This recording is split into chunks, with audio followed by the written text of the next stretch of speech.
Our farm won a SARE grant. Can you explain what that is and what it's for? It stands for Sustainable Agriculture and Research and Education.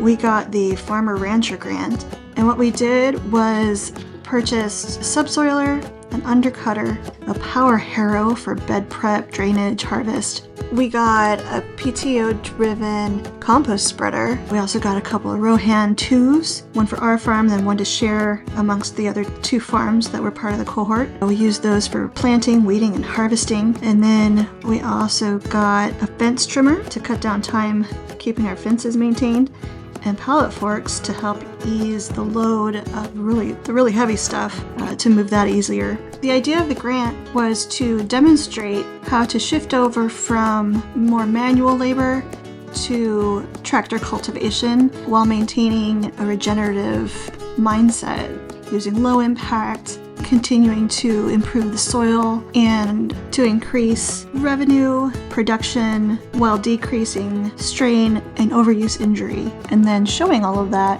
to other farmers and the youth in the area that it's a viable career choice and worth the investment. What were your goals for this equipment? Our goals were to improve the soil quality, increase our production, increase our revenue and profit margins, as well as to decrease injury, physical overuse, strain. The results of that is we were able to increase our soil quality by improving the nutrient load. We maintain our organic matter and the soil pH through applications of compost, which was made easy by the compost spreader, as well as the mechanical use of the subsoiler, the undercutter, and the power harrow, which was a great tool to improve the soil tilth and friability without completely destroying the aggregate. It just made for a really great seed bed, but everybody was really impressed with that machine. So the first year we had this equipment, we kind of experimented with it, and it reduced our labor by 75%. Now the labor is far more valuable.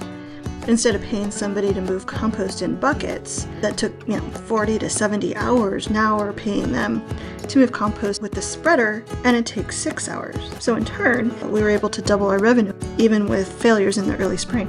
What happened?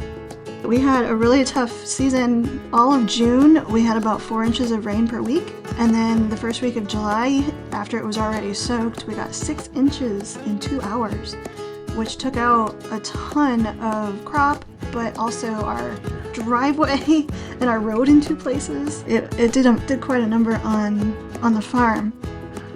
But even after that, we were able to bounce back. The crops that had better drainage did great. The potatoes are a really good example.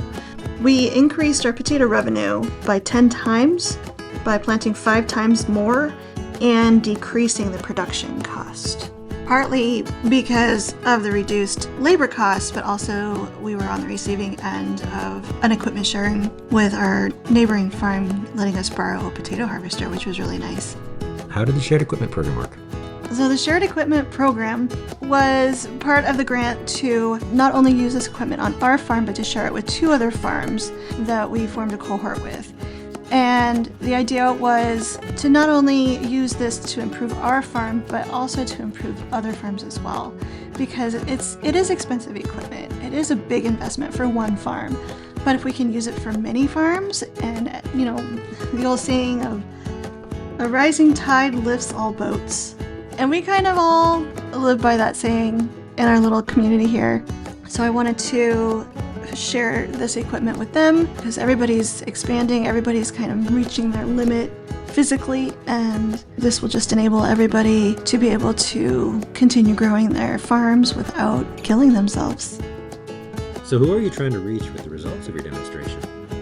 Our intent is to show other farmers and farm extensions how these implements can increase production exponentially while reducing fatigue, injury, and increasing quality of life, while maintaining soil quality and low impact, and also to show the young people that farming is a viable career choice. I think small farming has kind of gotten a bad rap. Statistics show that it's just straight up not profitable, and it does take a ton of investment, don't get me wrong, but it can be a viable career.